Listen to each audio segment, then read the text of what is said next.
Hi, my name is Kimberly Knowles, and today I'm going to give you some tips for using the list of majors and minors and some of the information about exploring majors to get out there and actually start really doing some research on particular majors. So by now, if you've watched some of our other videos about using the focus assessment or looking at our Explore Their Path blog, you might have started to kind of identify some potential majors you want to find more about. But this can also be a useful tool if you're just like starting from scratch and you really have no idea what you want to major in. So first I recommend going to our Explore Your Path portal, which you can get to from myusf.usfca.edu/exploreyourpath. The cost is optional, you can put it in there or not, it'll still go to the same place. And then if you go, you can either start right here at undergraduate majors and minors, or if you go under our Explore Majors section, it gives a bunch of different ideas for exploring majors, which can be helpful. I'm not going to go into all of them today, but these can all be some really good things to go to, including a comparing majors worksheet that you can use to kind of compare and contrast majors. But today our focus is looking at this majors and minors list, which is basically a comprehensive list of all the undergraduate majors and minors that are offered at USF currently. And so, first of all, if you're again sort of starting completely fresh, or you've found that one major doesn't work for you, and you're really kind of at a cross in the roads about what to do next, you could either print this off, or if you're kind of high tech and you know some way to put it into, I don't know, some computer program, you could do that.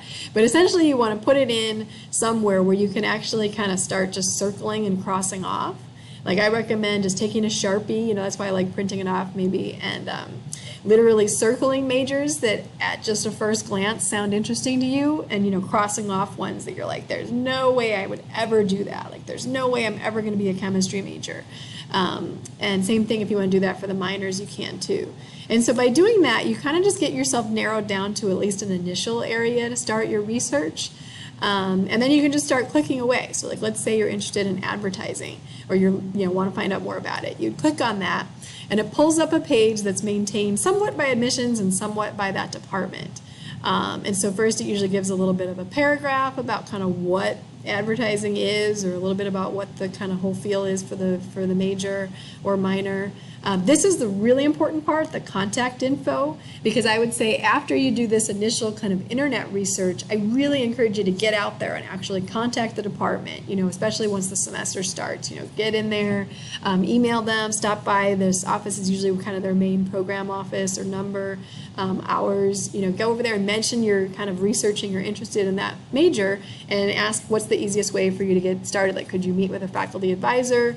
Some of them will meet with you right away. Some of them want you to meet with like drop-in student advisors. Like psychology is known for kind of wanting you to first just work with the drop-in student peer coaches, and you have to meet some requirements before you can declare. Other majors like that are like biology, kinesiology. Some of them just have some specific things that you have to meet if you're going to consider. And unfortunately, at the undergraduate level, nursing doesn't accept new students, but they can sometimes give you some ideas about doing other majors and preparing for like a master's graduate program for entry into nursing. So when you pull up a major, you can look up some of that initial info. Usually it has a link to some of the degree requirements. Every major kind of has it a little bit differently, but usually they'll give you ideas about what some of the learning outcomes are, and then some of the specific classes that are required, or tracks, or things like that. You can also click further from there to find out like descriptions for the courses, because a lot of times if you read some of these things and you're like, wow, that sounds super cool, I really would love to take that kind of a class, then that might be a hint that it's a major that you should go into. Whereas, if you're like, for instance, in psychology, people often think that it's just all these kind of pop culture, like, oh, how do people think, or what are, how do people get along kind of classes. But there's actually a lot of, statistics and research and things like that. And so sometimes it can help you maybe be more aware of what it's really going to be like, and not just what you envision a psychology major to be.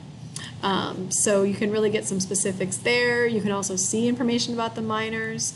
We have a lot of profiles on our Explore Their Path blog, which I featured in another one of these tutorial videos, but we certainly don't have all the stories on there. And so sometimes you can also read profiles of like a student who has majored in advertising either now or in the past, and kind of find out more about what they're into.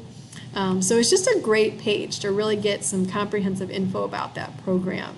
And so I recommend doing that. Like, just take some time one day, kind of, circle some, cross some off, and then as you find ones that you're trying to narrow in, start to click in and do some research, and then make yourself an actual list of, people you want to go talk to. So if you were interested in 3 or 4 different majors, go and actually meet with those departments and, ask to be connected with a faculty advisor. And also, I should point out, under special programs, pre-health is a big one. There's actually a specific pre-health advisor, Marie Dutton, who can help people of any major who are thinking they want to do anything from like a master's or graduate level program in nursing or dentistry or veterinary stuff, because there's specific prerequisites that you can take as any major.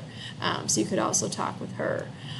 So anyway, those are just some quick tips about using the list of majors and minors, which we link to on our Explore Your Path blog, to get a start to looking to your major and minor.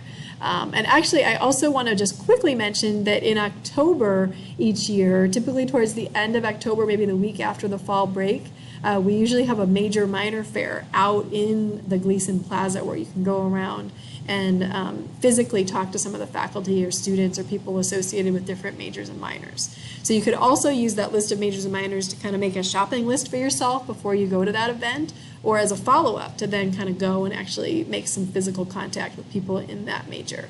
And then later on, if you decide you do actually want to declare one, I'll just quickly mention that we also give some links to that on our portal here under how to declare your major or minor. Essentially, this page basically kind of tells you what I just told you in this video, but hopefully you found this helpful. If you did, go ahead and click like, under the YouTube part of it. Give us any comments. We'll be continuing to make more and more of these tutorials, and I hope you found this helpful. Have a great rest of your day.